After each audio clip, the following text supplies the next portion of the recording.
Президента на Република Северна Македония Стево Пендаровски казва в интервю за скопското издание Независим, че България няма да пречи на Македония да получи дата за прием в Европейския съюз. В отговор на въпрос от журналисти той заявява, че макар да не е говорил още с българския президент Румен Радев, България със сигурност няма да блокира началото на преговорите. Цитирам ви информация от агенция Фокус. Днес имаше и пресконференция на Македонския научен институт в София. Въпросите между България и Северна Македония трябва да бъдат решавани преди членство на Северна Македония в Европейския съюз, а България трябва да е по-активна в своите позиции, казаха от Македонския научен институт.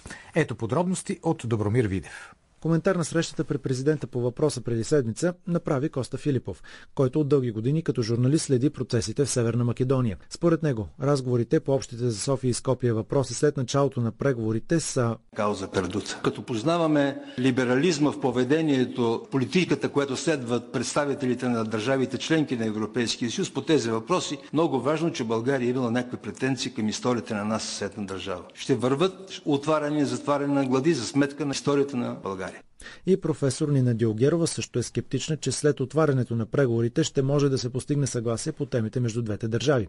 Политиците трябва да бъдат по-смели, поиска тя. Докато ние само се подписваме и си казваме колко добре ще можем да комуникираме, да имаме добросъседски отношения с Македония. Каква е международната ситуация в момента? След някакво постигнато задкулисно решение, както датския, така и германски парламент, казаха, ние гласуваме за откриване процедура за еврочленство на Северна Македония, но ще поставим условия за Албания. А в резултат на което аз също не съм оптимист, че българските политици ще могат да защитят българските национални интереси за историята на тази балканска държава. България има вече наложената политическа воля ние да не поставяме никакви условия. Що се отнася до откриването на процедурата за еврочленство, крайно време е политиците да наберат малко смелост и в тази ситуация, която и днес премиера Борисов правилно се изказа. В Турция проблеми, Гърция проблеми, Сърбия, Крим. Добре да е, но това са проблеми, в които ние можем много добре да се ориентираме. Имало е възможности и ситуация, защо сега да не се появят такива българските политици, но истинските патриоти на държавата България,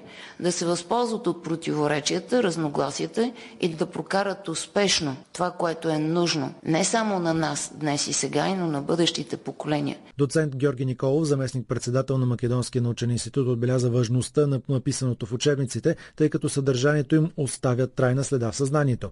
Обикновеният човек е манипулируем не само с медиите, но и с учебния материал, коментира той. Търсят се учени извън Северна Македония, които да извеждат неверни тези за историята на България, предупреди той и даде пример. Като например това, че по време на покръстването на Русия в края на X век, която се е нуждаела от богослужебна славянска литература, видите ли, тая литература не е дошла от Велики Преслав и Плиска, а дошла от Охрид.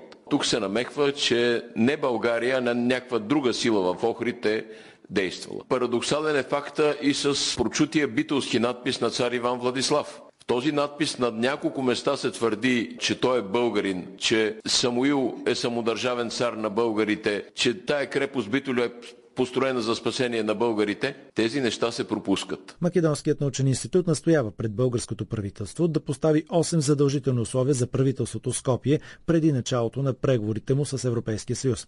Председателят на института, доцент Александър Гребенаров. Да се признаят българските корени на мнозинството от населението в историко-географската област Македония, включително и в днешните предели на Македония, на Република Северна Македония. Да се осъдят политическите убийства и репресии срещу българите, извършени след Втората световна война, да се променят учебниците, да се отстранят надписите върху паметници, всички паметници, музейни експозиции и други, които са с подчертано антибългарско съдържание. Да се преосмислят националните празници, които са насочени срещу българите и българската държава. Да се преустанови езика на омразата, да се признае, че официалният език според Конституцията на Република Северна Македония е формиран на основата на българските говори. Да се предоставят граждански и политически права на българите, еднакви с правата на другите етноси в Република Северна Македония с включването им в Конституцията. Македонският научен институт призова правителствата на двете държави